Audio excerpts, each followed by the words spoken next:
विष्टं स्थापितं येन भूतले स्वयं रूपा कदान्यं ददाति स्वपदान्तिकं वन्देऽहं श्रीगुरो श्रीरामकमलं श्रीगुरो वैष्णवांश्च श्रीरूपं सकजातं सहगणं रघुनाथान्वितं तं सजीवं साद्वैतं सावधूतं परिजनसहितं कृष्णचैतन्यदेवं श्रीराधा कृष्णपादां सहगना ललिता श्रीविशाखान्वितां च नमामो विष्णुपादाय कृष्णप्रेष्ठाय भूतले श्रीमते भक्तिवेदान्ता स्वामिन्निति नामिने नमस्ते सारस्वते देवे गौरवाणी प्रचारिणे निर्विशेषा शून्यवादी पाश्चात्यादेशधारिणे नमो महावदन्याय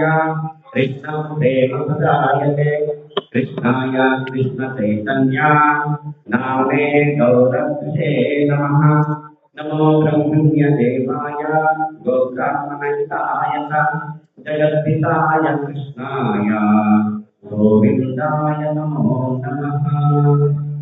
हे कृष्णा करुणा सिन्धो दीनबन्धो जगत्पते गोपेशा गोपिका कान्ता राधा कान्ता नमोस्तुते चन्द्रकाञ्चन गौराङ्गी राधे वृन्दावनेश्वरी वृषभानुसुते देवी प्रणमामि हरिप्रिये नारायणं नमस्तुभ्यं नरं चैव नरोत्तमं देवीं सरस्वतीं व्यासं ततो जयमुदीरये नष्टप्रायेषु अवस्थेषु नित्यं भागवतसेवया भगवती पुत्रमस्तोके भक्तिर्भवति नैष्टिकी मूकं करोति वाचालं पङ्गुं संगीते यत्कृपाकृपयं वन्दे ते गुरुं दीनदारिणं परमानन्दमाधवं श्रीचैतन्येश्वरम् निगमकल्पतरोर्गलितं फलं सुखमुखादन्ततस्त्रवसमेतं पिबत भागवतं रसमानयं मुहुरहोरसिका भूमाभुषाः वाञ्छाकल्पतरुभ्यश्च कृपासिन्धुभ्य एव च पतितानां पावनेभ्यो वैष्णवेभ्यो नमो नमः। అందరూ కూర్చోవాలి. ఎవరు మాట్లాడుతున్నారు? जय श्री कृष्ण चैतन्य प्रभु नित्यानंद श्री अद्वैत गदाधर श्रीवासादि गौर भक्तवृंद हरे कृष्ण कृष्ण कृष्ण हरे हरे हरे राम राम राम हरे हरे। నిత్యం భాగవత సేవయా తరగతికి భక్తులందరికీ స్వాగతం సుస్వాగతం. అర్హతలు లేని నాకు ఈ అవకాశం కల్పించిన పరమ గురువు పరమ పూజ్య శ్రీ జయపతాక స్వామి గురు మహారాజ్ వారికి మరియు శిక్షా గురువులైన పూజ్యశ్రీ రూపేశ్వర చైతన్య ప్రభు, పూజ్యశ్రీ వైష్ణవ ప్రభు, పూజ్యశ్రీ రఘునందన్ సేవ ప్రభు, పూజ్యశ్రీ శ్రీనివాస మనోహర్ ప్రభు, పూజ్యశ్రీ జయగోవింద్ ప్రభు అందరికీ పదపద్మాలకు నమస్కారాలు మరియు ఈ నిత్య భాగవత తరగతికి స్వాగతం. కృష్ణ అడ్డం కెమెరాకి అవతల నిలబడి శ్రీమద్ భాగవతము పంచమ స్కందము 26వ అధ్యాయము చివరి శ్లోకం సంఖ్య 40. ఓం నమో భగవతే వాసుదేవాయ. అందరూ గట్టి చెప్పాలి. ఓం నమో భగవతే వాసుదేవాయ. ఓం నమో భగవతే వాసుదేవాయ.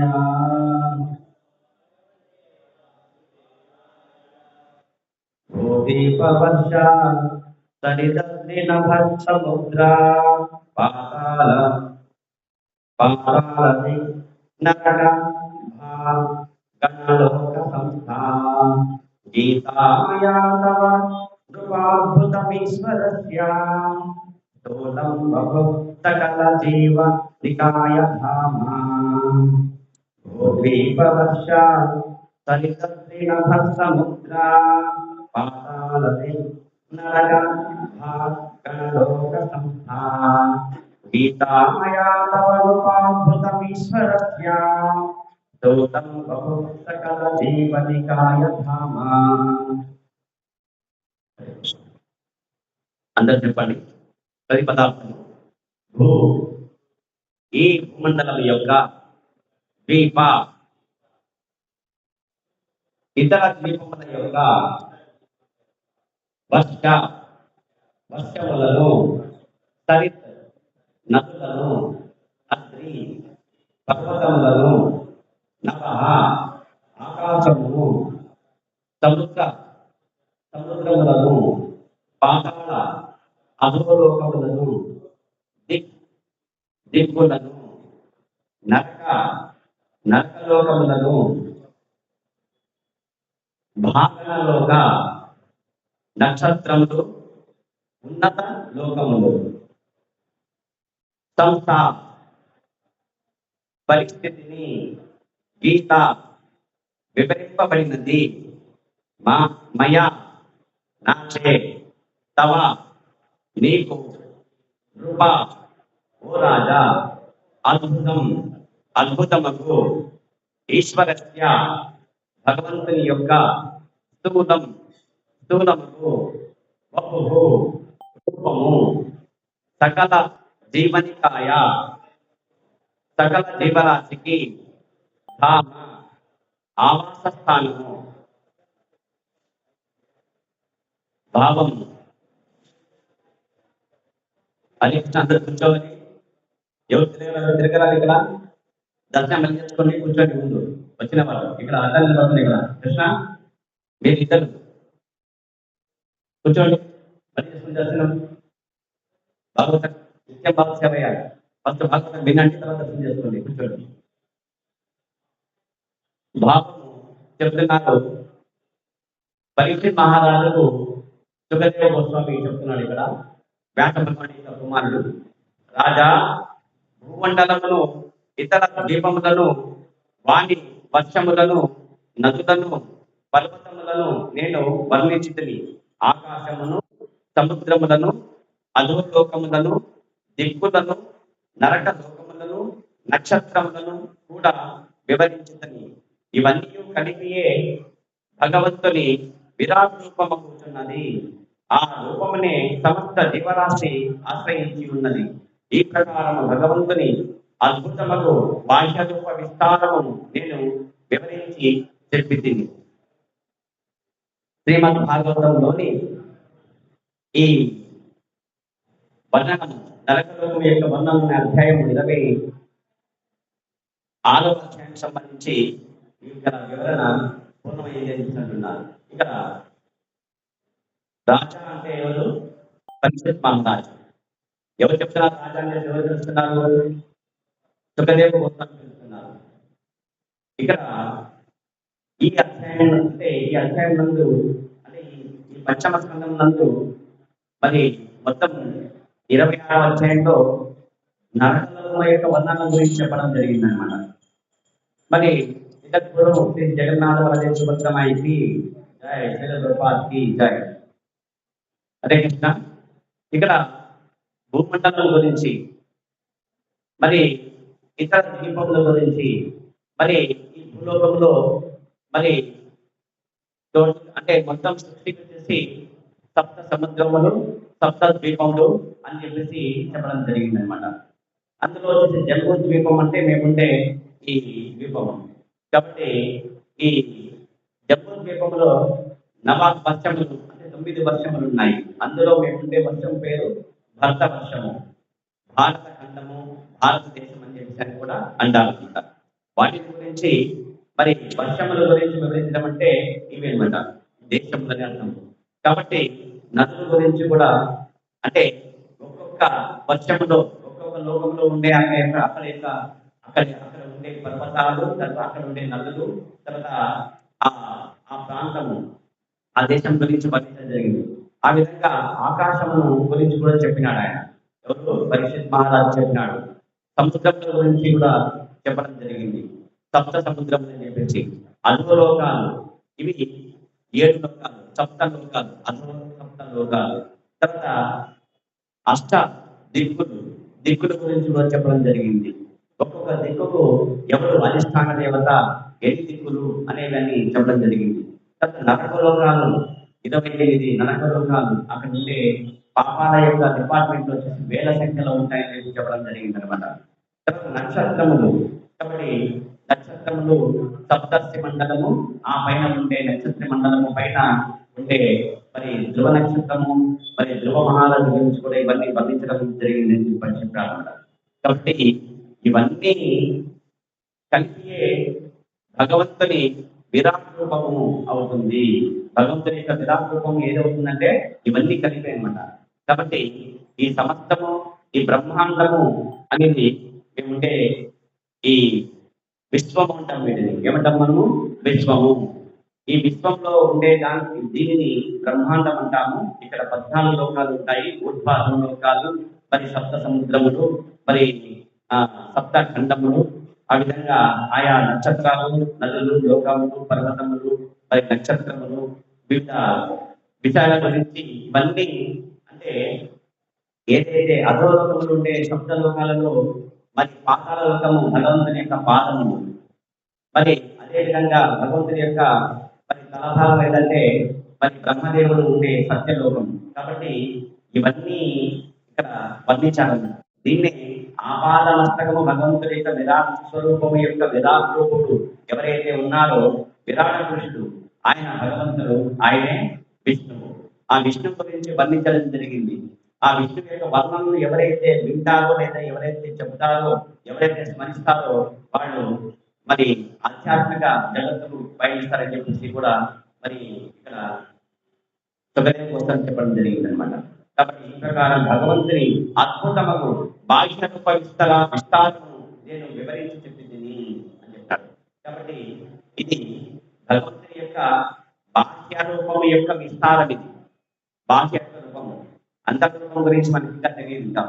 కాబట్టి ఈ విధంగా ఈ శ్రీమద్ భాగవతంలోని నరక లోకముల వర్ణనము అను పంచమ స్కందము 26వ అధ్యాయం భక్తి వేదాంత స్వామి భాష్యము సమాప్తము. పొనలూరు అనే దేశంలో పంచతత్వ ఆలయం నందు జూన్ 5, 1975లో పూర్తి చేసినాడు ప్రభుపాదులు ఇక్కడ పాశ్చాత్యులు చెప్తూ ఆంగ్లంలో చెప్తూ. ఇక అనుబంధ వ్యాఖ్యానం ఇక్కడ ఎవరు చెప్తున్నారంటే ప్రభుపాదుల వారి గురువు చెప్తున్నారు. ప్రభుపాదుల వారి గురువు ఎవరు? భక్తి సిద్ధాంత సరస్వతి ఠాకూర్ మహారాజ్. ఆయన చెప్తున్నారు ఇక్కడ. ఆయన చెప్పిన విషయం చర్చించుకొని తర్వాత ఈరోజు శ్రీరామనవమి కాబట్టి రాముని గురించి మరి మాట్లాడుకున్నాము. ఈ అనుబంధ వ్యాఖ్యానం శ్రీల భక్తి సిద్ధాంత సరస్వతి మహారాజులు తమ గౌరీయ భాష్యం నందు వివరించి ఉండేది. దాని అనువాదమే ఇచ్చదవసగబడినది. భగవంతుని అవతారములు అసంఖ్యాకములు అని వేద శాస్త్ర జ్ఞానమును పూర్తిగా కలిగిన పండితులు అంగీకరించరు. అంతే తెలుసు కదా, భగవంతునికి అనేక అవతారాలు ఉన్నాయి. ఎన్ని అవతారాలు ఉన్నాయంటే మనకు తెలిసిన దశావతారాలు కదా. రామావతారము, నరసింహావతారము, వామన అవతారము, తర్వాత పరశురాముడి అవతారము, కాబట్టి ఈ కృష్ణావతారము, బలరామ అవతారము, ఇవన్నీ బుద్ధ అవతారము, ఇవన్నీ మనకు తెలిసినవి. కానీ అనేకములు ఉన్నాయి.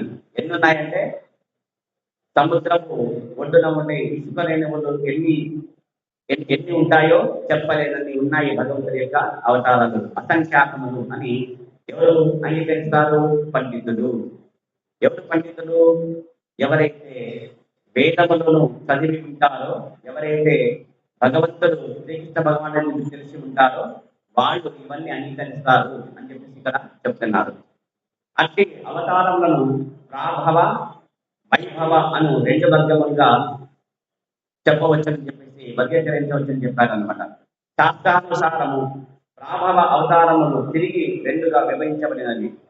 అందులో నిత్యమైనది ఒక రకము కాగా విస్తారముగా రెండవది వర్ణించబడేది అనమాట. కాబట్టి శ్రీమద్ భాగవతం అందరి ఈ పంచమ స్కందంలో 3వ అధ్యాయం నుండి 6వ అధ్యాయం వరకు మొత్తం 26 అధ్యాయాలు ఉన్నాయి. దీంట్లో 3 నుంచి 6 వరకు ఉండే అధ్యాయములలో వృషభదేవుని వర్ణనము ముసలిబడినది. ఎవరా వృషభదేవుడు అంటే ఈయన వృషభదేవుడు ఇక్కడ ఉన్నాడు. ఇతను పైన సింహాసనం అంటే ఇక్కడ వ్యాసాసనం పైన కూర్చున్నాడు కదా, వ్యాసాసనం పైన కూర్చొని వ్యాసుడు చెప్పిన ఏదైతే మరి గీత, భగవద్గీత, భాగవతం ఏదైతే ఉందో వాటి గురించి ఆయన చెప్పాడు. తన కొడుకులు చెప్పాడు అనమాట. తనకు 100 మంది కొడుకులు. ఎంతమంది కొడుకులు? వృషభదేవుడికి 100 మంది కొడుకులు. అందులో పెద్ద కుమారుడు పేరు భరత మహారాజు. ఆయన పరిపాలించినందుకే మన దేశానికి భారతదేశము అనే పేరు వచ్చినది. ఈ వృషభదేవుడు ఎవరంటే సాక్షాత్తు శ్రీకృష్ణ భగవాన్ యొక్క అంశ అయిన. కాబట్టి తన పుత్రులకు ఇక్కడ కింద ఈ విధంగా కూర్చోబెట్టేసుకొని చెప్తున్నాడు, శాస్త్రం చెప్తున్నాడు. శాస్త్రం వల్ల చెప్తున్నాడు, నాయన రాజంటే ఎవరు? తండ్రి. నాయన ప్రజలంటే ఎవరు? బిడ్డలు. కాబట్టి రాజు అనే వారు ప్రజలని కన్న బిడ్డల్లాగా చూసుకోవాలి. ధర్మం అంటే ఏమి? ధర్మం సాక్షాత్ భగవత్ ప్రణీతం. శ్రీకృష్ణ భగవానుడు ఏదైతే చెప్పినాడో అదే ధర్మము. ఆ ధర్మానికి మనం ప్రతినిధిగా ఉండి వ్యవహరించాలి. మన ఇష్టం వచ్చినట్టు కొత్త కొత్త సిద్ధాంతాలు, కొత్త కొత్త ధర్మాలు స్థాపించడానికి రాజుగా మనకు హక్కు, అధికారము ఉందా? లేదు అని చెప్పినాడు పుత్రులకి. కాబట్టి కృష్ణుడు ఏమైతే చెప్పినాడో గీతలో అదే చేయాలని చెప్పాడు. ఆ విధంగా ఉపదేశం చేసినాడు కుమారులకి. ఉపదేశం చేసి సన్యాసం స్వీకరించినాడు. ఆ విధంగా ఆయన కథ ఇక్కడ చెప్పడం జరిగింది అనమాట. ఈ 6 అధ్యాయాలలో 3 నుంచి 6. కాబట్టి ఆధ్యాత్మిక కర్మల విస్తృతములు వర్ణనము అక్కడ అతని గురించి వర్ణించబడలేదు, కొత్త మొత్తం చెప్పడం జరిగింది. కనుక అతని అవతారము ప్రాభవ అవతారంలోని 2వ రకంలో చెందినది. పూర్తిగా చెప్పకుండా సగం మాత్రం చెప్పడాన్ని ప్రాభవ అని చెప్పి అంటారని చెప్పేసి ఇక్కడ చెప్తున్నారు అనమాట. కాబట్టి శ్రీమద్ భాగవతం నందరి ప్రథమ స్కందములోని 3వ అధ్యాయమున శ్లోకం 13, అస్తమే మేరువా దేవాంతు నావేధాత పురుక్రమః దర్శయన్ పద్మ గీతానాం సర్వాస్తమ నమస్కృతం అని చెప్పడం జరిగింది. దాని యొక్క భావం ఏంటంటే విష్ణు భగవానుడు 8వ అవతారమున నాభి అని అగ్నింద్రుడి తండ్రి యొక్క కుమారుడి యొక్క గర్భమున నాభి యొక్క మేరుదేవి, వీరిద్దరికి ఈ దంపతులకు భగవంతుడు పుత్రుడిగా వస్తారు. ఎలా వస్తారు? పుత్రుడిగా వస్తారు అని చెప్పేసి చెప్పడం జరిగింది. ఆ విధంగా వచ్చేసి ఆయన వచ్చేసాడు అనమాట. ఆయన వృషభదేవుడు. ఎవరైనా వృషభదేవుడు. ఈ వృషభదేవుడే మరి ఒక ఇప్పుడు మనకు బౌద్ధ మతము, ఇంకా మహావీరుడు. ఎవరు? మహావీరుడు. బుద్ధుడు, మహావీరుడు, జైనుడు అని మతాలు కొన్ని ఉన్నాయి కదా కొన్ని. ఆ విధంగా వచ్చేసి ఆ వర్గం సంబంధించి కొన్ని ఇక్కడ చెప్తున్నారు అనమాట. కాబట్టి వర్ణాశ్రమ ధర్మమును అనుసరించు వారులచే పూజింపబడు పరిపూర్ణ పథమును పరమహంస స్థితికి అతడు చూపాను. కాబట్టి వర్ణాశ్రమలో ఉంటూ మనము ఒకనొక ఆశ్రమము ఏదంటే ఫస్ట్ బాలుగా అంటే చదువుకునే స్థానాన్ని వయసు ఏమంటారంటే 10-20 సంవత్సరాలని బ్రహ్మచర్య ఆశ్రమము అంటారు. బ్రహ్మచార్య ఆశ్రమము. గృహస్థ అంటే పెళ్లి వచ్చేసింది, చదువు అయిపోయింది, ఉద్యోగం వచ్చింది కాబట్టి కొడుకు ఏం చేస్తాడు? పెళ్లి చేస్తారు. పెళ్లి చేసి బాధ్యత అప్పగించేదాన్ని గృహస్థ ఆశ్రమము అంటారు అనమాట. తర్వాత 3వది ఇక కొడుకు ఇచ్చేసినాడు. ఏం చేశాడు ఆయన? వనస్థానికి వెళ్ళిపోవాలి. వనానికి వెళ్ళిపోయి ముక్కు మూసుకొని భగవంతుడి గురించి హరే కృష్ణ కృష్ణ కృష్ణ హరే హరే, హరే రామ రామ రామ హరే హరే తప్ప చేసుకుంటూ ఉండాలి. అంతేగాని కొడుకు కోటలు ఉంటాడు పెట్టుకుంటూ చిచ్చులు పెట్టుకుంటూ ఉండకూడదు అనమాట. అందుకోసమే వనానికి వెళ్ళాలని చెప్పిన అంటే కలియుగంలో కాదు, సాధ్యం కాదండి. ఎందుకంటే వనంలో మృగాలు, జంతువులు, అవన్నీ పాములు, తేలిలు ఉంటాయి. కాకపోతే వెళ్ళలేదు కాబట్టి ఇంట్లోనే ఒక గదిలోన సైలెంట్ గా ఉండాలి. వాళ్ళకి బాధ్యతను తగ్గించి కొడుకు కోట తగ్గి. ఓకే, అది వనప్రస్థం అంటారు అనమాట. తర్వాత సన్యాసాశ్రమం. ఈ విధంగా 4 ధర్మాలు ఉన్నాయి. ఆ విధంగా వచ్చేసి సన్యాసాశ్రమ ధర్మానికి చేరుకుంటాడు. మరి నాభి మరియు వేదదేవుడు కుమారుడైన వృషభదేవుడు అక్కడ అది దాని గురించి చెప్పడం జరిగింది అనమాట. ఇక్కడ అతను ఎట్లుంటాడంటే కనుక ఇక జడ్డు ఎక్కడ ఉండవని అక్కడే ఉంటాడంటే కలగదు.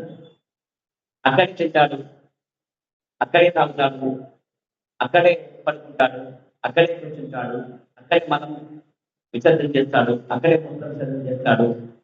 అయినప్పటికీ కూడా ఆయన యొక్క మలం యొక్క వాసన సుగంధమైన వాసన ఉంటుంది.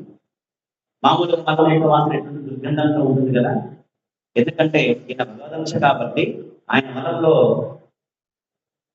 ఎటువంటి వాసనతో ఉంటుందంటే సుగంధభరితమైన వర్షం వస్తుంది. ఇది కొంతమంది ఏం చేస్తారంటే అభక్తులు ఏంటి అదే పోతారను ఆ విధంగా మలము మరి విసర్జన చేసుకొని అక్కడే గుప్త విసర్జన చేసేసుకొని అక్కడే ఉంటూ అక్కడే తింటూ అక్కడే ఉండడం ఏంటి అంటే మొత్తం వెంట్రుకలు ఏమాత్రము మొత్తం పెంచుకొని స్నానం చేయకుండా ఏ విధంగా ఉన్నా కూడా ఆయన ఎంతో సుగంధభరితమైన వాసన ఉంటుంది ఆయన దగ్గర. ఎందుకంటే భగవదంశ కాబట్టి ఈ యుగము లౌకికుల మోహశిరస్థ స్థితి పంచమ స్కందం నుండి పూర్తిగా విరమింపబడినది. కాబట్టి మోహంలో ఉండే వాళ్ళు ఏం చేస్తారంటే అదేం అవతారము అని అంటారు అనమాట. అది కాదు. కాబట్టి పంచమ స్కందం అంటే మరొక చోట ఋషభదేవుడు ఇదం శరీరం మమ దుర్విభావ్యం అని పలికారు. తన శరీరము లౌకికులకు అచిత్యమైనదని అతడు ఆ రీతిగా వివరించను. తన శరీరము అచిత్యం అంటే ఏమి? మనం చింతన చేయలేని ఆ స్థాయిలో ఉంటుంది ఆయన శరీరం. కాబట్టి శ్రీకృష్ణ భగవానుడు చెప్పాడనమాట భగవద్గీత 9వ అధ్యాయం 11వ శ్లోకములో అవజానంతి మాం మూఢా మానుషీం తన్మాశ్రితం పరం భావమజానంతో మమ భూత మహేశ్వరం అని చెప్పాడనమాట. అవజానంతి మాం మూఢుడు నన్ను అర్థం చేసుకోలేడు. మూర్ఖుడు భగవద్గీత అర్థం చేసుకుంటాడా? తప్పుగా మాట్లాడతారు. వాడే మూఢ అంటే గాడిద, మూర్ఖ అని అర్థం అనమాట. మూఢ అంటే గాడిద అర్థం అనమాట. కాబట్టి నేను మానవ రూపమును అవతరించినప్పుడు మూఢులు నన్ను అపహాస్యము చేయదు. ఆయన్ని చూడలేదనమాట. భగవంతుడిగా గుర్తించలేదు వాళ్ళు. ఎందుకంటే వాళ్ళు మూఢులను కాబట్టి అపహాస్యం నవ్వుతారని చూసి నవ్వుతారు. సమస్తమునకు పరమ ప్రభు అయిన నా దివ్యత్వమును వారు ఎరుగరు. సమస్తము అంటే 14 లోకాలకు ప్రభు ఎవరు? కృష్ణుడు. ఈ 14 లోకాల్లో పైన ఉండే సత్యలోకంలో ఉండే బ్రహ్మను సృష్టి చేసింది ఎవరు? కృష్ణుడు. ఆ బ్రహ్మదేవుడు సృష్టి ఎవరు చేశారు? మనల్ని సృష్టి చేశాడు. ఈ 14 లోకాలు సృష్టి చేసింది ఎవరంటే బ్రహ్మదేవుడికి కృష్ణుడు ఇచ్చిన శక్తి ద్వారా గౌణ సృష్టి అంటారు దాన్ని. అంటే ద్వితీయ సృష్టి అది. ప్రథమ సృష్టి ఎవరిది? కృష్ణుడిది. అంత ప్లాన్ అది. ఆయన చేత చేయించాడు అంతే. కొడుకు ఇచ్చినాడు అంటారు. ఏది తెలియదు అనమాట. తను చేయకుండా తన కుమారుడిని చేయించినాడు. అదే బ్రహ్మతో చేయించినది. ఇదంతా 14 లోకాలు. ఆయా లోకాల్లో ఉండే శరీరాలు. భూలోకంలో మానవ శరీరము కదా, మరి స్వర్గలోకంలో దేవతా శరీరము, వివిధ రకాల పాప పుణ్య ఫలితాలను బట్టి దేహాలు, ఆ దేహాలే శరీరాలు అంటాం మనం కదా. ఆ విధంగా అన్ని ఏర్పాటు చేయించాడు అనమాట. ఇదంతా చేసింది ఎవరంటే కృష్ణుడు. కాబట్టి ఇవన్నీ ఈ దివ్యత్వం మీద వాళ్ళు ఎరగాలని చెప్తున్నారు. భగవంతుని యొక్క సామాన్యముకు మానవ రూపము దురవగ్రాహ్యమైనది.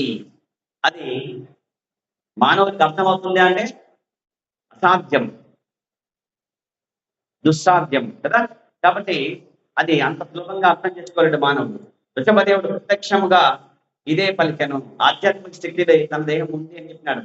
నా దేహం ఆధ్యాత్మిక స్థితిలో ఉన్నది, మీలాంటి భౌతిక స్థితిలో ఉండే బలమూత్రం లాంటిది కప్పు కొట్టేది కాదు నాది అని చెప్తారు. ఎవరికైతే ఆధ్యాత్మిక స్థితిలో ఉంటారో వాళ్ళ యొక్క మలము కూడా సుగంధమైన వాసనను ఇచ్చుతుందన్నమాట. నీవు గనక ఆధ్యాత్మికంగా ఉన్నట్టయితే గనక నీ మనము సుగంధభరితమైన వాసనను ఇస్తుంది. సుగంధ ద్రవ్యం సుగంధమును ఇస్తుంది. అంటే గంధం అంటే వాసన, సుగంధం అంటే మంచి వాసన. నీవు గనక భౌతికలో ఉంటే గనక దుర్వాసన ఇస్తుంది. ఇంతే తేడా, ఆధ్యాత్మికము భౌతికము. కాబట్టి బాహ్యమునకు అతడు కావించినట్టు తోచినను ఆ కార్యము కూడా దివ్యమైనదే. దానిని ఏ సామాన్యుడును అనుసరించలేడు. సామాన్యుడు అదేవిధంగా చేస్తాడా? ఆడే మందు ఆడే పూజ చేసుకొని ఆడే తిని ఆడే పడుకొని ఆడే ఆట ఆడుకొని అక్కడే పని చేసుకొని ఉంటాడా? ఉండలేడు. అనుకరించకూడదు అని చెప్తాను. కాబట్టి వృషభదేవుని మలమూత్రములు సుగంధ ఫలితమై ఉండేనని భాగవతం నందే తెలుపబడినది. ఎవడైనా వృషభదేవుని వచ్చునేమో గాని సుగంధ ఫలితమగు మలమును మాత్రము విడవలేదు. కాబట్టి వృషభదేవుడి కర్మలు అంతలని పిలువబడే ఒక వర్గం ఉంది. కాబట్టి ఈ విధంగా అష్టమ స్కందములో మరొక గురించి కూడా వర్ణన చేయబడిందని చెప్పి బలదేవ విద్యాపీఠంలో వ్యాఖ్యానించడం జరిగింది. కాబట్టి పంచమ స్కందము సమాప్తం. హరే కృష్ణ హరే కృష్ణ కృష్ణ కృష్ణ హరే హరే హరే రామ హరే రామ రామ రామ హరే హరే. మరి ఈరోజు యొక్క విశిష్టత ఏం చెప్పండి? శ్రీరామ నవమి. శ్రీరామ రామ రామేతి రమే రామే మనోరమే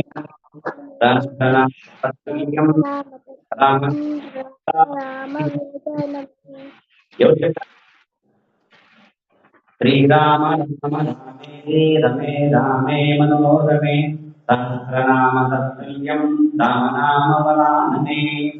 పార్వతీదేవికి పరమశివుడు చెప్పినారు అన్నమాట ఈ విషయాన్ని. పరమేశ్వర, ఓ నాథ, ఎప్పుడు నువ్వు ఆనందంగా ఉంటావు, ఏంటి దాని రహస్యం చెప్పు నాకు అని చెప్పిందట ఆమె.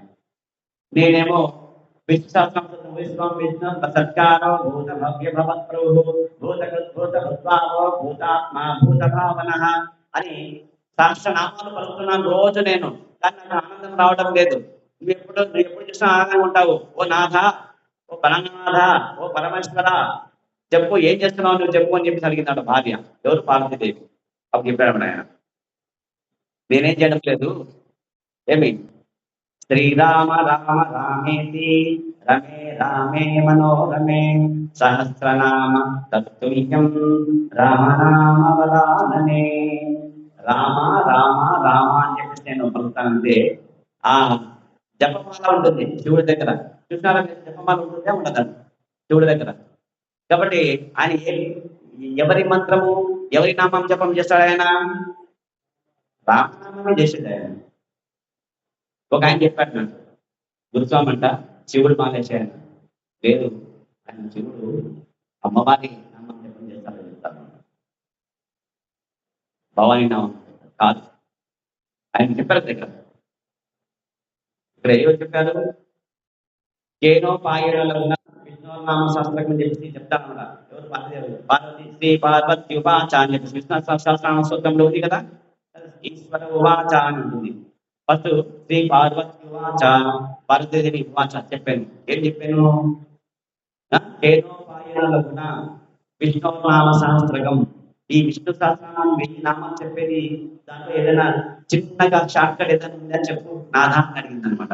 అప్పుడు శ్రీ ఈశ్వర ఉవాచ కదా, శ్రీరామ రామ రామేతి రమే రామే మనోరమే సహస్రనామ తత్తుల్యం రామనామ వరాననే. రామ రామ రామ అని చెప్పి చాలు, ఇంక 1000 నామాలు చెప్పాల్సిన అవసరం నేను చెప్పాను శివుడు. ఇదే నేను చేసే జపం. హరే కృష్ణ చెప్పండి. హరే కృష్ణ హరే కృష్ణ కృష్ణ కృష్ణ హరే హరే హరే రామ రామ రామ హరే. ఇది మనకు ఈ కలియుగ ధర్మము. హరే కృష్ణ మహామంత్రం. దీనిని పఠించాలి, దీన్ని జపం చేయాలి. శివుడే జపం చేస్తున్నాడు, మనం చెప్పండి, మనం చేయాలి చెప్పండి. జపం చేయాలి కదా, రైట్. అది కాబట్టి అందరూ జపం చేయండి, జపం మనం తీసుకుని వెళ్ళండి.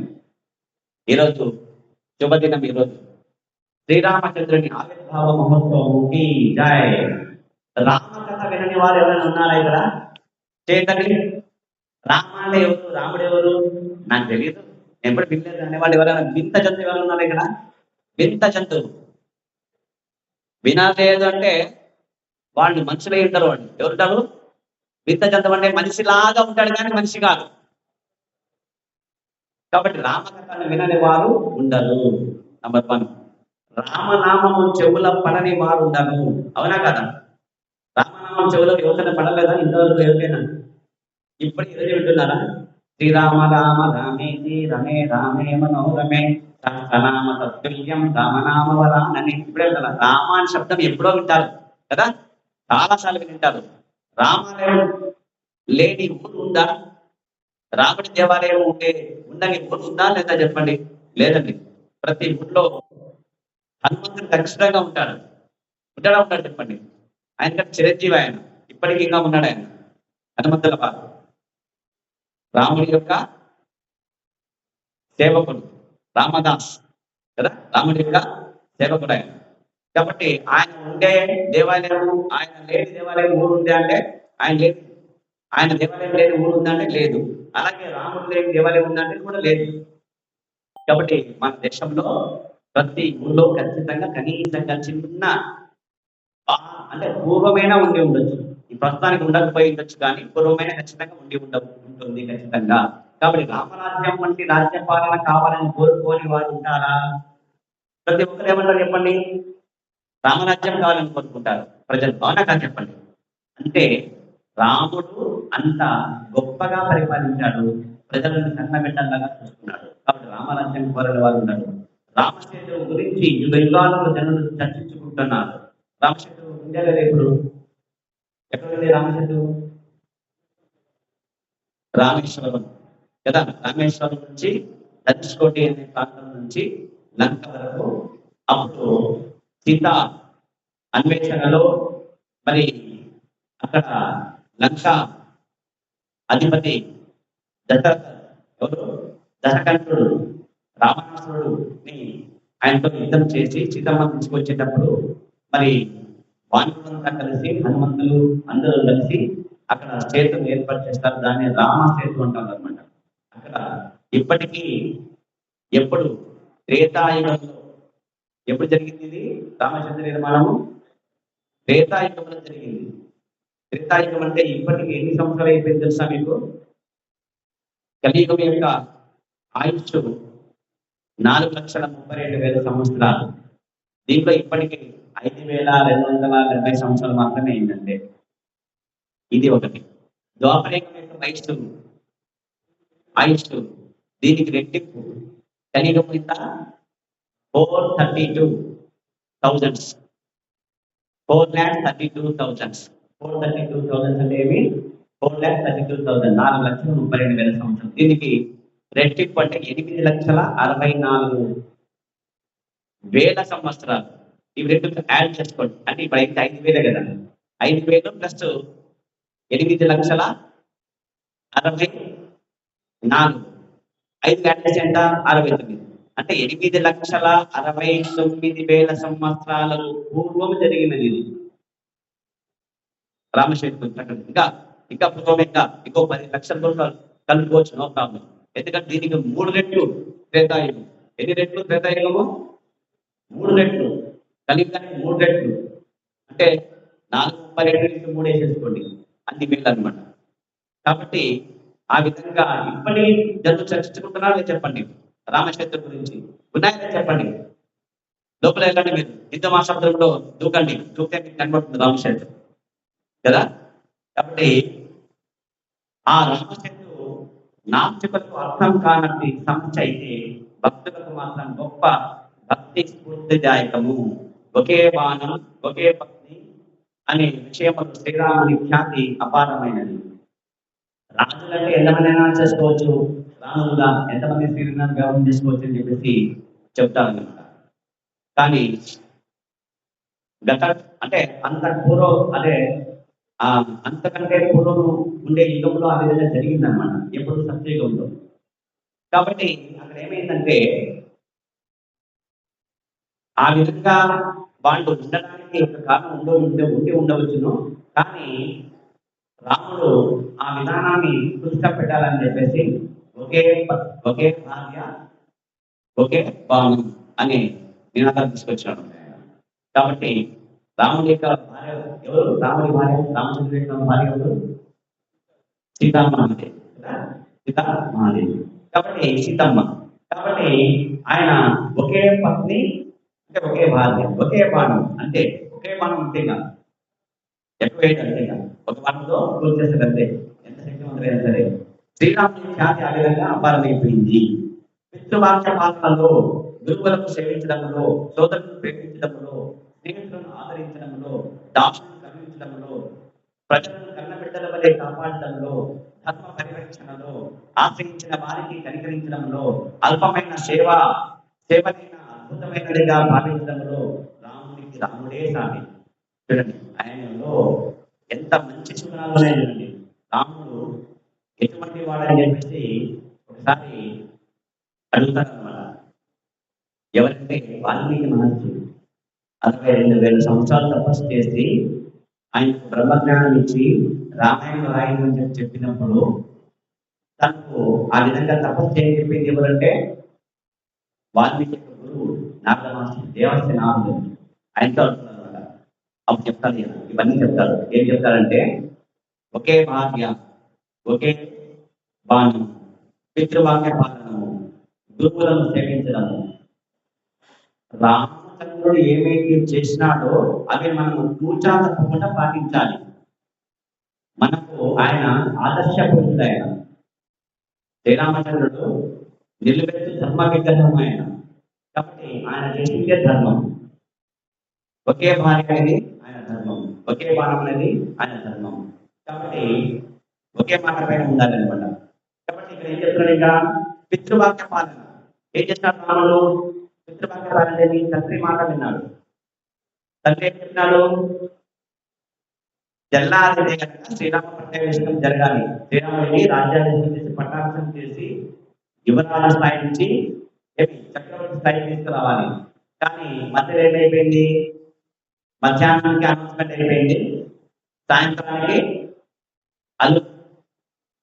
అది అలక గదిలో వెళ్ళిపోయింది అనమాట. చీకటిలో ఎవరు? దశరథ మహారాజు యొక్క భార్య, మూడవ భార్య ఎవరు? కైకేయి. ఎందుకు వెళ్ళిపోయిందంటే ఆమెకు దశరథ మహారాజు వరమించుంటాడు అనమాట. దేవదానవ సంగ్రామంలో దశరథ మహారాజును దేవతలు సహాయం కోరితే వెళ్తాడు. ఆ వెళ్ళేటప్పుడు రథంలో వచ్చేసి నేను కూడా వస్తాను నిజాన్ని చెప్పేసి ఈమె వెళ్తుంది అనమాట. ఒక రాక్షసుడు తన యొక్క రథానికి మరి ఇరుసు తీసివేసి ఆ రథం పడిపోతే అతన్ని మరి దశరథ మహారాజుని అంతం చేయని ప్రయత్నించినప్పుడు ఈమె అక్కడ కాపాడుతుంది, రక్షిస్తుంది అన్నమాట. నేను ఇరుసు తొలగించకుండా ఆ ఇరుసు కొట్టే కీలను తొలగించాడు. కాబట్టి అప్పుడు వర్ణించాడు, విజయం సాధిస్తాడు. దేవతలు ఈయనకి వర్ణిస్తారు, ఈయన భార్య వర్ణిస్తాడు అనమాట.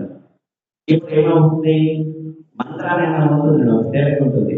ఆమె చెప్తున్నాడు, ఏమమ్మా కైకేయమ్మ అంటే, ఏం చెప్పు, నా కొడుకు రాముడు రేపు పటాక్షం చేస్తానని ఆనందిస్తుంది. రాముడు కూడా ఆనందిస్తుంటే, నీ కొడుకు ఎవరు? భక్తు కదా నీ కొడుకు.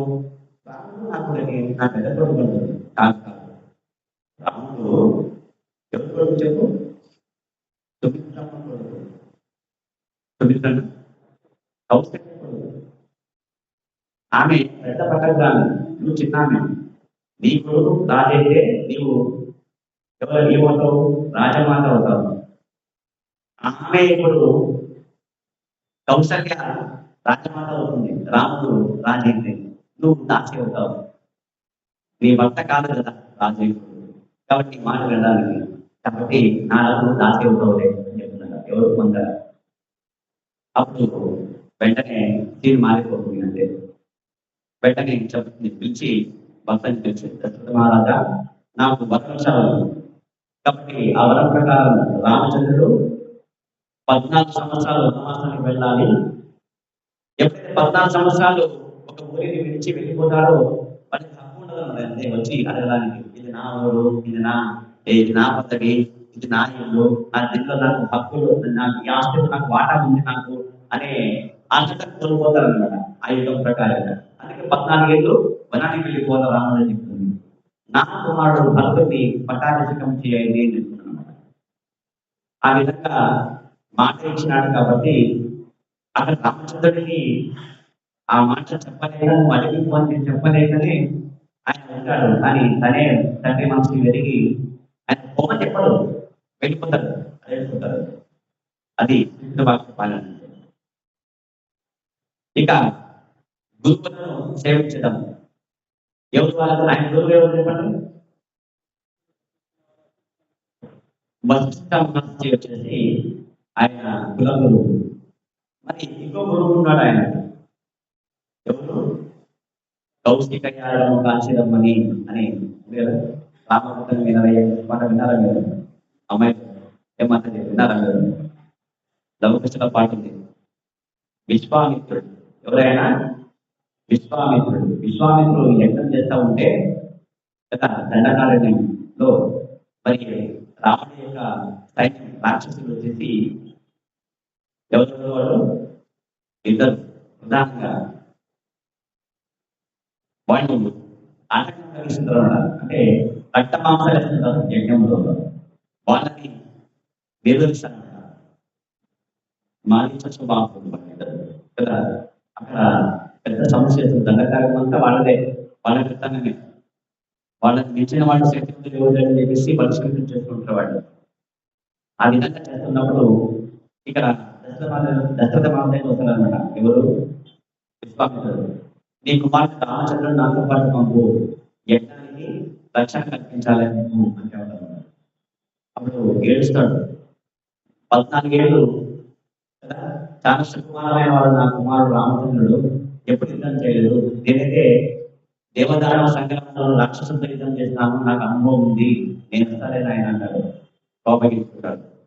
ఆయన ఆంతర్యం ఇంకోటి ఉందన్నమాట. ఆయన దగ్గర ఉండే విద్యలని ఆయనకి ఇవ్వాలని, రామచంద్రుడికి ఇవ్వాలని. ఈ విషయం తెలిసిన వశిష్ఠ మహర్షి చెప్తాడన్నమాట కులగురు, నువ్వు బాధపడవద్దు దశరథ మహారాజా, రామచంద్రుడు ఎవరికే చేయలేరు ఆయన్ని. ఆయన శక్తులు ఏవైతే ఉన్నాయో ఆయన సంపాదించిన అస్త్రశస్త్రాలన్నీ ఈయనకి ఇవ్వాలని చెప్పేసి ఆలోచనతో తీసుకెళ్తున్నాడు. వదిలేసి చెప్తారు, పంపించేయతాడు. ఆ విధంగా అక్కడ పితృభాగ పాలించడానికి వెళ్తాడు. రాముడు ఫస్ట్ ఎవరు కలిశారు? ఇంకా వెళ్ళేటప్పుడు దానిలోనే తాంత్రికైన రాక్షసుడు, ఆమె స్త్రీ అని చెప్పేసి మరి సందేహం పడి మరి బాణం వేయకూడదని చెప్తే అప్పుడు గురువు యొక్క మాట ఆజ్ఞ జవదానకూడదు. రామ, రాక్షసి స్త్రీ అంటే సాధారణంగా స్త్రీ కాదు, ఆమె రాక్షసి, ఘోరమైన రాక్షసి, ఎన్నో పాపులు చేసింది, చంపేస్తాడు. ఒక్క బాణం పూర్తి చేస్తాడు. స్త్రీ అని చంపకూడదని చెప్పేసి నిలబడిన అతను ఎవరి ఆదేశం మేరకు అప్పటి చేసినాడు? కాబట్టి ఆ విధంగా గురువుల యొక్క సేవలో ఆయన ఉంటాడు. సోదరులను ప్రేమతో చూడాలి. సోదరులు ఒకరితో ప్రేమతో ఉండాలి. సోదరులు వాళ్ళు శత్రువులాగా, జంతువులాగా, కుక్క పిల్లలాగా కొట్లాడుకోకూడదు. సోదరులు అంటే ప్రేమతో ఉండాలి. కాబట్టి ఎంతో ప్రేమతో చూసుకుంటాడు రామచంద్రుడు, లక్ష్మణ, శత్రుఘ్నుడు. ఆ విధంగా సోదరులను ప్రేమించడము, స్నేహితులను ఆదరించడము. ఎవరు స్నేహితులు? ఇప్పుడు రామచంద్రుడు తమ్ముడు ముగ్గురే కదా, లక్ష్మణ, భరత, శత్రుఘ్నుడు. వాళ్ళని ప్రేమతో చూసుకుంటాడంటే. తర్వాత ఎవరు స్నేహితులు? ఎవరు? సుగ్రీవుడు కదా. ఇంకా గుహుడు కూడా స్నేహితుడే. కాబట్టి వాళ్ళతో ఎంతో ప్రేమతో ఉంటాడు అనమాట. నేను ప్రపంచానికి చక్రవర్తి, సూర్యవంశము చక్రవర్తి, నేను వీళ్ళు నీచ జాతికి సంబంధించిన రాజు, మీరెంత అని చెప్పి చెప్పలేదు ఆయన. స్నేహితులుగా స్వీకరించిన వాళ్ళు. ఆ విధంగా వచ్చేసి మరి దాసులను కరుణించడంలో దాసులు మరి వానరులను దాంట్లో వానశ్రేష్ఠుడైన హనుమంతుని ఆయన నామంతో నామాన్ని పలికినంతనే రాముడి కంటే రామనామంలో శక్తి ఎక్కువ ఉందట. రామచంద్రుడి కంటే ఎవరు శక్తివంతుడు అంటే ఆయన నామం శక్తివంతమైనదంట. కాబట్టి ఆ నామాన్ని పట్టుకొని మరి హనుమంతుల వారు గొప్పమైపోయినారు. ఆ విధంగా హనుమంతుడు దాసుడు అనమాట. రామచంద్రుడు ఆయన సేవించాడు, ఆయన్ని ఆదరించినాడు, కాబట్టి కరుణించినాడు. తర్వాత ప్రజలను కన్నబిడ్డలాగా పాలించినాడు. ఆ క్రమంలోనే మరి రామాయణంలో ఆ విధంగా ధర్మ పరిరక్షణ చేసినాడు. రాజు ఎట్లుండాలంటే ధర్మ పరిరక్షణ చేయాలి, ధర్మబద్ధంగా ఉండాలి. ఇప్పుడు జానకి మాత వచ్చేసి రావణాసురుడి దగ్గర ఉన్నా కూడా ఈయనకు నమ్మకం ఉంది తన భార్య పవిత్రమైందని చెప్పేసి. కానీ ప్రజలు ఏం చేశారు, ఒక చాకరి వాడు చూపించారు సినిమాలో, ఆ విధంగా ఒకరు వాగుతారు అనమాట. ఏ మామ తీసుకుపోయి ఈ బిడ్డని, నాకు వల్ల నేను వల్లపోయి మామ నీ బిడ్డని చెప్పేసి చెప్తాను అనమాట. ఎందుకంటే ఇంకొక మగాడిని ఇక్కడ చాకరి వాళ్ళు చూసి సైడ్ చేసి మాతో మాట్లాడేది, కాబట్టి నీ బిడ్డ నా దగ్గర వద్దు, వెళ్ళిపో అని చెప్తారు. చెప్తే ఆయన నా కూతురు అక్క కూతురే కదా, నీకు ఎదురు చేస్తున్నాను అంటే లేదు నేనేమి వేరున్నావా, రాముడు అంటే ఏదో రాముడి దగ్గర సిద్ధం తెచ్చుకున్నాడు, నేనే పెద్ద కాదు అది అదిలాగా అని చెప్తాను అన్నమాట. ఇది వేరుల ద్వారా వెళ్ళి రామచంద్రుడు ఏం చేశాడు, ప్రజలు ఆ విధంగా పలకాలని చెప్పేసి, ఆ విధంగా భ్రష్టుడు కావాలని చెప్పేసి తన భార్య గర్భవతిగా ఉన్న సీతమ్మ కదా, మరి అడవులో ఉండేస్తా అని చెప్తారు అనమాట లక్ష్మణుడు. ఆ విధంగా తన స్వార్థం కోసం కాకుండా ప్రజల శ్రేయస్సు కొరకు ధర్మమూర్తిగా వ్యవహరించాలి కదా అని చెప్పేసి చెప్తారు. ఇది ధర్మం. కాబట్టి ధర్మ పరిరక్షణ, తర్వాత ఆశ్రయించిన వారిని కనికరించడం. ఎవరు ఆశ్రయించారు రాముడిని? విభీషణుడు. ఎవరు విభీషణుడు? రామచంద్రుడి భార్య జానకి మాతని సీతమ్మని ఎత్తుకొని వాడు. ఎవరు వాడు? రావణాసురుడి యొక్క తమ్ముడు. మరి భయంకరమైన రాక్షసుడు రావణుడు. ఎవరు? రావణాసురుడు. మరి ఇతను కూడా మరి రావణాసురుడు రాక్షసుడు అయితే తమ్ముడు కూడా రాక్షసుడే కదా. మరి విభీషణుడు ఏం చేసినాడు? ఒకనాడు రామభక్తుడే అయ్యాడు కదా. ఒకనాడు వచ్చేసి అక్కడ ఒక విషయంలో వచ్చి ఇద్దరికి అన్నదమ్ములకు విభేదం వస్తుంది అనమాట. అప్పుడు నువ్వు ఇక్కడ ఉండకూడదు, లంకలో వెళ్ళిపో అని చెప్పేసి తరమేస్తాడు తమ్ముడిని, విభీషణుడిని. అప్పుడు శ్రీ విభీషణుడు వచ్చేస్తాడు, వచ్చి పాలన ఆశ్రయిస్తాడు. పాహిమాం రక్షించండి అని చెప్పేసి ఎప్పుడైతే రామచంద్రుని పాదాలు పట్టుకుంటాడో వెంటనే ఆయన్ని ఏం చేస్తాడు? కనికరిస్తాడనమాట. తమ్ముడు కదా, రాక్షసుడు కదా, నమ్మకూడదని చెప్పేసి సుగ్రీవుడు చెప్తాడు. చెప్పినా లేదు ఆయనలో నిజాయితీ ఉంది, నాకు అర్థమైంది, కాబట్టి ఆయన నేను ఆశ్రయిస్తానని చెప్తాడు. ఆ విధంగా అల్పమైన సేవైనా అద్భుతమైనదిగా భావించడం. ఎవరు చేస్తారు? అల్ప సేవ, చిన్న సేవ చేస్తారు. ఎవరైనా చెప్పండి, ఎవరు చెప్పారు? ఎవరు చేస్తారు? ఉడత సహాయం. ఏమంటాం మనం? ఉడత సహాయం. ఉడత సహాయం ఎంత? ఆ రామచంద్రుడు కట్టేటప్పుడు వచ్చేసి పాపము ఒక ఉడత ఏం చేసిందంట, ఏమి ఇసుకతో దొల్లి కదా, చక్కటి దొల్లి పోయి తను ఉడతను విదిలిచేదంట. ఆ ఇసుక రేట్లు పడేవాళ్ళ కదా దాంట్లో రామచంద్రుడు కట్టేదానికి. మరి ఒకసారి దానిపైన ప్రేమతో నివేదించాడు కదా, రామాయణ నామాలు ఇచ్చేసినట్టు చిన్న సహాయం. కాబట్టి అల్పమైన సేవ అయినా కూడా సరే, కృష్ణుడు చేస్తాడు భగవద్గీతలో స్వల్పం అభ్యస్త ధర్మంగా ఆయన లోమాతో భయం అని చెప్పేసి, చిన్న సేవ చేసినా కాదు నేను నా గౌరవంగా తీసుకెళ్తాను చెప్పాడు గీతలో. కాబట్టి ఆయన కృష్ణుడికి అక్షయ కదా అవుతాడు. కాబట్టి ఈ విధంగా చేశాడు. కాబట్టి ఈ విధంగా అందుకే రాముడికి రాముడే సాటి. సబ్స్టిట్యూషన్ ఉంటే రాముడి కంటే నో సబ్స్టిట్యూషన్ ఫర్ రామ. రాముడికి రాముడే సాటి. ఇంతకు శ్రీరామచంద్రుని కీర్తి ఇంతగా విఖ్యాతి చెందడానికి కారణం ఏమిటి అని ఆలోచిస్తే ఆచరణ ద్వారా సమాధానం ఏమవుతుందంటే, సంపద, కీర్తి, యశస్సు, సౌందర్యము, జ్ఞానము, వైరాగ్యము అనే 6 విభూతులు అనంతముగా కలిగిన వాడే భగవంతుడు. ఆ అనంతమైన అవతారంలో కలిగిన ఈ 6 సంపదలు ఈ షడ్విభూతులు అంటారు.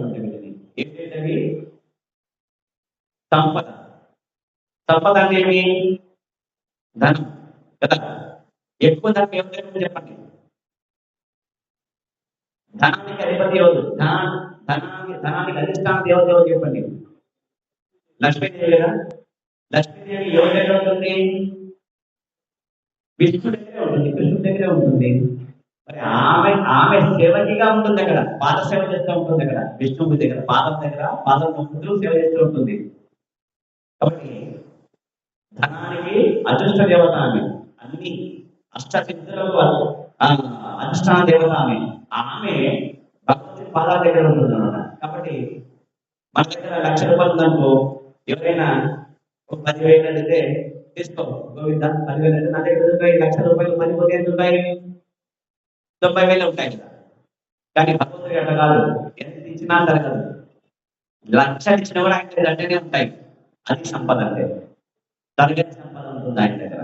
కాబట్టి ఇది ఒక విభూతి. తర్వాత రెండవది శక్తి.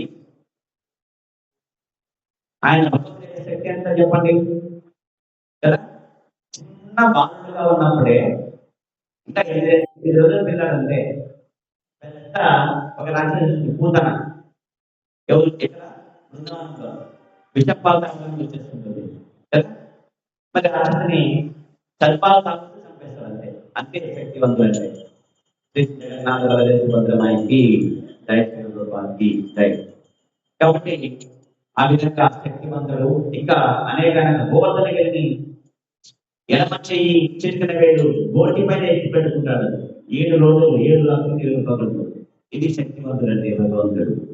కాబట్టి యశస్సు, ఆయన యశస్సు అంటే యశోద కుమారుడు కదా. యశస్సు ఇచ్చినది యశోద. యశస్సు కొడుకు ఎవరు?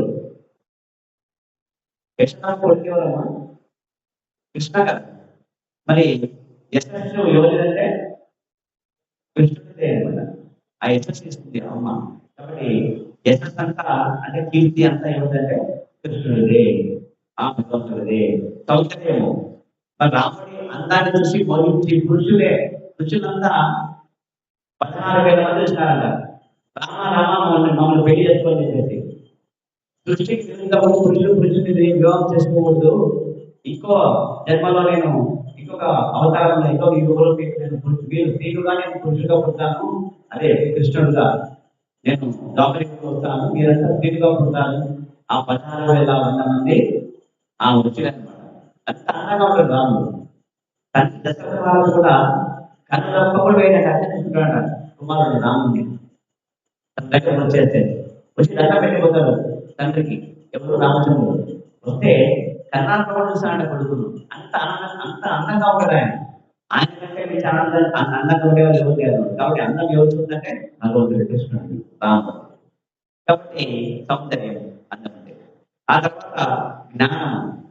మరి సర్వస్వనిష్టో మత్తస్పతిజ్ఞానమపోహనంచ వేదేశ తన్మయీరహమేన వేద్యో వేదాంత వేద విదేహచారం. వేదములన్నీ ఎదిగిన వాళ్ళు లేనే అంటారు. సమస్త జ్ఞానం ఎవరంటే ఆయనే. బ్రహ్మతో జ్ఞానం ఇచ్చాడు. వేదములు, ఉపనిషత్తులు, ఈ భాగవతము, మహాభారతము, తర్వాత భగవద్గీత ఇదంతా ఎవరిదంటే రాముడిదే. ఇదంతా కృష్ణుడిదే. ఇదంతా ఆయన జ్ఞానం ఇదంతా. కాబట్టి ఆ విధంగా వైరాగ్యం. 16,105 మంది భార్యలుగా ఉన్నాడు. ఎక్కడ? ద్వాపరయుగంలో, ద్వారకా నగరంలో. మరి ఎవరిపైన ఆయనకి ఇష్టము? ఎవరిపైన ఇష్టం కదా ఆయనకు? ఆ రాముడే ఈయనను ఇష్టపడి ప్రేమించి పెళ్లి చేసుకున్నారంటే ఈయన అందరికీ సమానంగా అంటే పర్టికులర్గా ఒకరికి మాత్రం పైన ప్రేమ ఉండడము, మిగతా వాళ్ళ పైన వైరాగ్యం ఉండడం కాదు. వైరాగ్యం ఎంచుకుంటుంది అంతే. కాబట్టి వైరాగ్యం అనే విభూతిగా కలిగిన వారు అంటే భగవంతుడు శ్రీరామచంద్రుడు. కాబట్టి ఇవి షడ్విభూతులు అనంతం కలిగిన వాడు భగవంతుడు అని ఇక్కడ చెప్పడం జరిగింది. కాబట్టి ఆ భగవంతుడు ఏ అవతారం దాల్చినా విభూతులన్నింటినీ పూర్తిగా ప్రదర్శిస్తాడు.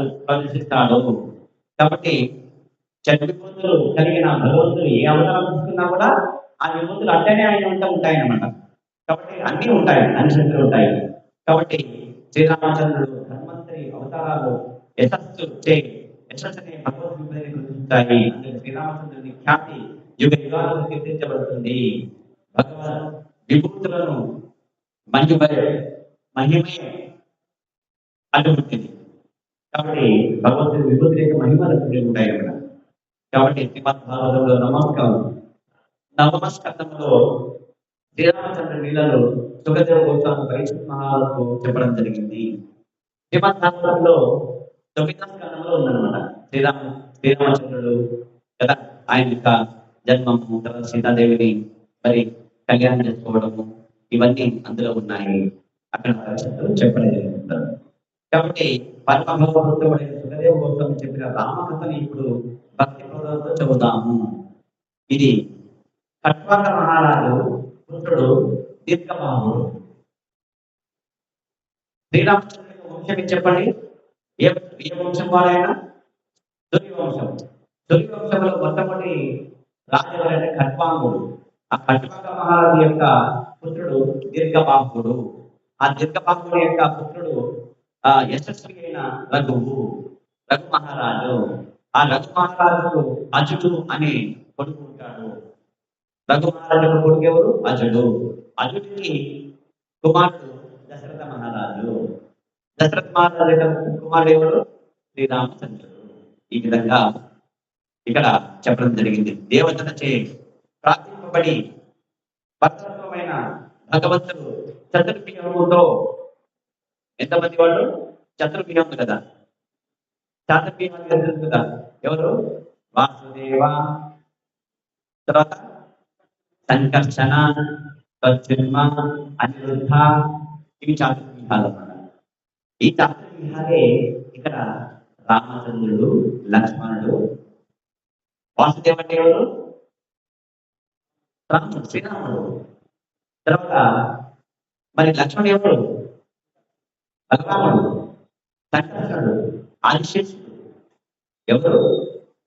ఆదిశేషుడు. కాబట్టి లక్ష్మణుడు. తర్వాత భరతుడు ఎవరు? ప్రద్యుమ్నుడు. చంద్రకుడు ఎవరు? అనిరుద్ధుడు. ఇవి చాతుర్వ్యూహాలు. వీరి యొక్క అంశాలుగా నలుగురు వస్తారు. రామ, లక్ష్మణ, భరత, చంద్రకుడుగా ఉన్నారు. కాబట్టి రామచరిత్రము అతి పావనమైనది. అందుకే అని చెప్పబడింది. అంటే అది తత్వదర్శులే ఋషులచే వర్ణితమైనది. మరి రామాయణం ఎవరు చెప్పినారు? ఎవరు వర్ణించినారు? ఒక మామూలు కవి రాసినాడా? కాదండి. 67,000 సంవత్సరాలు తపస్సు చేసిన గొప్ప తపస్వి వాల్మీకి రాసినది. 8,000 సంవత్సరాలు, 67,000 సంవత్సరాలు. లెక్క కరెక్ట్గా ఉందా? తప్పుంది కదా. కానీ కలియుగంలో 100 సంవత్సరాలే, సత్యయుగంలో 1,00,000 సంవత్సరాలు మనిషి యొక్క ఆయుష్. ఇప్పుడు గ్రాండ్ వచ్చిందండి కృష్ణ. ఏ కృష్ణ? అర్థం చెప్పేదా? లెక్క చెప్పింది కదా. కాబట్టి పరీక్షిత్ మహారాజు రామకథను అంతకు ముందు 3 సార్లు విన్నాడు. పరీక్షిత్ మహారాజు రామకథను అంతకు ముందు ఎన్నిసార్లు విన్నారు? 3 సార్లు. ప్రస్తుతం సంక్షిప్తంగా చెప్తానని సుఖదేవ గోస్వామి అన్నాడు. సుఖదేవ గోస్వామి చెప్తున్నారు ఇప్పుడు భాగవతంలో భాగం కాబట్టి. తండ్రి ఇచ్చిన మాటలు నిలబెట్టడానికి శ్రీరామచంద్రుడు రాజ్యాన్ని ధరించి సీతా సమేతుడై వనములకు వెళ్ళాడు. పత్ని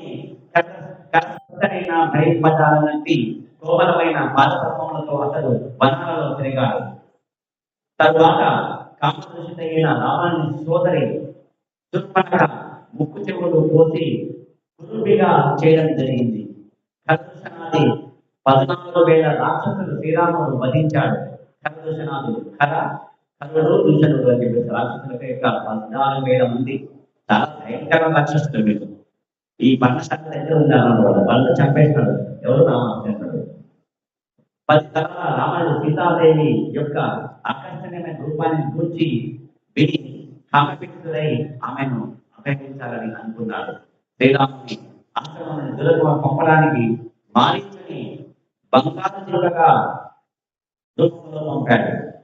దానిని వెంటాడుతూ శ్రీరాముడు ఆశ్రమాన్ని విడిచి వెళ్ళి పదునైన బాణముతో వధించాడు. అదే సమయంలో రావణుడు గొర్రెల కాపరి లేనప్పుడు గొర్రెను పొది అపహరించిన రీతి సీతను అపహరించాడు. అప్పుడు శ్రీరాముడు పత్ని వేగంతో దిక్కుదులైనట్టుగా కనిపిస్తూ వనంలో తిరిగాడు. నిజానికి శ్రీరామచంద్రుడు దిక్కుదులైనాడా? క్వశ్చన్ కృష్ణ, శ్రీరామచంద్రుడు దుఃఖితుడైనాడా? మరి నిజమైన సీతను రావణుడు ఎత్తుకుపోయినాడా? లేదండి. ఎందుకంటే ఆమె వేదవతి. వేదవతి వేదవతి అగ్నిదేవుని దగ్గర ఉంటుందన్నమాట. ఇదే రావణుడు వచ్చేసి ఆమె గతంలో ఇంతకు ముందు ఆమె తపస్సు చేస్తున్న చూసి మోహితుడైతాడు. ఆమె చేపట్టుకోవడానికి పోతాడు, కానీ ఆమె వదిలించుకుంటే గుర్తుపట్టుకుంటాడు. వెంటనే ఆమె కోపం వచ్చేసి, ఇష్టం లేదు నాకు, బలవంతంగా నీవు ఈ విధంగా చేస్తున్నావు కాబట్టి నీవు స్త్రీ యొక్క ద్వారాన్ని పత్రమైపోయి నీకు మరణం చేసి చెప్పేసి ఆమె అగ్ని ప్రవేశం చేసి అగ్నిదేవుడి దగ్గర వెళ్ళిపోతుంది అనమాట. ఈ రావణుడు ఎప్పుడైతే సీత గురించి ఆ దుష్పరంగా చెప్పిందో, రాని అంటే అటువంటి ఆమె ఉండాలా, నీకు ఎంతమంది వాళ్ళు ఉన్నా వేస్ట్ అన్నాను, నువ్వు వేస్ట్ గాడి నువ్వు అని చెప్తున్నా అనమాట. ఎవరికి రావణుడి ఏమంతమాటలా ఉంటాడు. అవునండి, ఆమె ఎంత బాగుంది, రాముడి భార్య సీతమ్మ చాలా చక్కగా ఉంది, ప్రపంచంగానే నువ్వు వెళ్తున్నా వేస్ట్ గాడు అని చెప్తే ఇంటికి కోపం వచ్చేస్తుంది మీకు రాక్షసుడికి. అయితే తెచ్చుకోవాలని అంటాడు. అది అపహరణ చేసేదానికి మారీచుని బంగారు చిక్కగా చేస్తాడు. వెళ్ళి ఉంటాడు. రాముని దూరంగా పంపించేసి దొంగలపై దొంగలు వేసేస్తాడు. సీతమ్మ వస్తాడు. అందుకే మరి ఆ విధంగా మరి స్త్రీ సంఖ్య అయిన పురుషుడి పరిస్థితిని తన ఉపమానం ద్వారా చూపించాడు. బ్రహ్మదాల నుంచే అర్చించబడిన శ్రీరాముడు తదనంతరం జటాయువు దహన సంస్కారం చేస్తాడు. జటాయు ఉంటుందన్నమాట. దశరథ మహారాజు మిత్రుడు ఆ జటాయు. ఎవరంటే గజమంతుడి యొక్క వంశం సంబంధించిన జటాయు. అది పెద్ద పక్షి. రాముడు సీతమ్మని తీసుకువెళ్ళినప్పుడు అడ్డుపడుతుంది. కంటగా దాని యొక్క రెక్కలు నరికేస్తాడు. అవసాన స్థితిలో ఉన్నప్పుడు దాన్ని రామచంద్రుడు దహనం చేసేస్తాడు. జటాయు తర్వాత సంపాతి వస్తుంది. అన్న ఎవరు? జటాయు యొక్క అన్న సంపాతి. దాని రెక్కలు ఏమిటాయంటే మెత్తబడిపోయింటాయి. ఎందుకంటే సూర్యులోకానికి వెళ్తారు ఇద్దరు అన్నదమ్ములు పోటీ పడి, నేను ముందంటే నేను ముందు చూద్దామా ఎగురుదామా ఎగురుదామని చెప్తారు. ఎవరు? సంపాతి జటాయు. పాపం పడుకు సంపాదికి రెక్కలు మందు పోతాడు. రెక్కలు కాలిపోతాయి. పాపం కింద పెట్టేసి అన్నని సేవిస్తుంటాడు. ఎవరు? జటాయు. ఇక్కడ రామని సంస్కారం. కాబట్టి ఇక శ్రీరాముడు తదనంతరం జటాయువును స్నానం చేసి కబంధులను రాక్షసుని చంపుతాడు. కబంధాస్తుడు అని చెప్పేస్తుంటాడు. ఇది ఎవరంటే స్వర్గంలో రాజు ఇంద్రుడి యొక్క మిత్రుడే. బ్రహ్మ గురించి గొప్ప తపస్సు చేస్తాడన్నాడు. నేను చిరంజీవిగా ఉండాలన్నాడు. అప్పుడు ఆ శక్తివంతులు అయిపోయినప్పుడు ఇద్దరికి కుదరక వజ్రయుడితోటి ఆయన యొక్క తలని కాళ్ళు నరికేస్తాడు ఇంద్రుడు. ఇక పూర్తిగా చావు లేకుండా వరం కొన్నాడు కదా, చంపేస్తే మరి బ్రహ్మ ఇచ్చిన వరం నష్టమవుతుందని చెప్పేసి ఇతను బతుకని చెప్తున్నాడు. అప్పుడు ప్రాధాన్యపడతాడు. తన లేకుండా అన్నం తిరుగుని ఎంత బతకాలు చెప్పండి తన పొట్టలో నోటీస్ పెట్టేస్తాడు. ఆ విధంగా కమదాస్తుడు వస్తాడు. రామలక్ష్మణుని అడ్డగిస్తాడు. వాడు ఆ రాక్షసుని చంపినాక రామలక్ష్మణ్ చెప్తాడు. కబంధ్ అనే రాక్షసుడు చెప్తాడు అన్నమాట, నీవు ముందుకు వెళ్ళు, సీతమ్మ జాగ్రత్త తెలవాలంటే కనుక ఋష్యముఖ పర్వతం నుండి వెళ్ళాలి. మీరు ఋష్యముఖ పర్వతంలో వచ్చేసి సుగ్రీవుడు ఉంటాడు. రామాయణం అదే కృష్ణ సమయం తెలియదు కదా, ఆకలి దెబ్బలు తెలియదు. హరే కృష్ణ. సో కాబట్టి ఆ విధంగా వచ్చేసి కబంధాన్ని చెప్తారనమాట. అక్కడ ఋష్యముఖ పర్వతంలో సుగ్రీవుడు ఉన్నాడు, ఇంద్రుడి యొక్క పుత్రుడు. మరి బాగి తన అన్న ఇంద్రుడి యొక్క పుత్రుడి చేత భంగపడి అతను వచ్చినాడు. తన ఋష్యముఖ పర్వతానికి అతను ఎవరు వాలి రాడు, కాబట్టి అక్కడ అర్థం మీరు మైత్రి చేస్తే నీకు మీరు తిరుగుతుంది రామ నువ్వేలు అంటాడు. ఆ మార్గ మధ్యములోన రుచక పర్వతానికి దగ్గరలోనే మతకం నీ యొక్క ఆశ్రమం ఉంటుంది అనమాట. అక్కడ శబరి మాత ఉంటుంది. ఆయన కోసం వెయిట్ చేస్తుంటాను. వేల సంవత్సరాలు బాగా ముసలామె కదా, పండ్లు ఎండు లాగా పాపం పెద్ద వయసు ఆమె. ఆయన యొక్క రాముడి యొక్క కదా ఆయన సేవ చేస్తూ రోజు ఆయన వచ్చే దారిని ఊరు చేస్తూ పూలు చదువుతూ ఆయన కోసము కదా రేపు పంటలు తీసుకెళ్తుంది అనమాట. ఇది ఈ విధంగా ముందుకు సాగుతాడు. కాబట్టి ఈయన పరమ పురుషుడు సముద్ర జీవరాశికి ఆయన కల్ప చెల్లించని వాడు. కాబట్టి శ్రీరాముని పాదాలపై పడి ప్రార్థన చేస్తానమాట. కాబట్టి ఈ విధంగా ఇంకా సమయాభావం అయిపోయింది.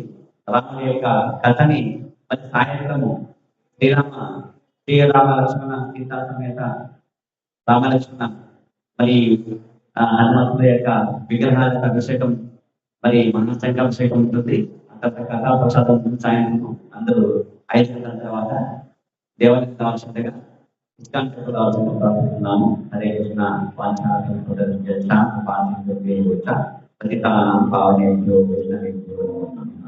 నన్ను కొట్టి జై జై గౌరవ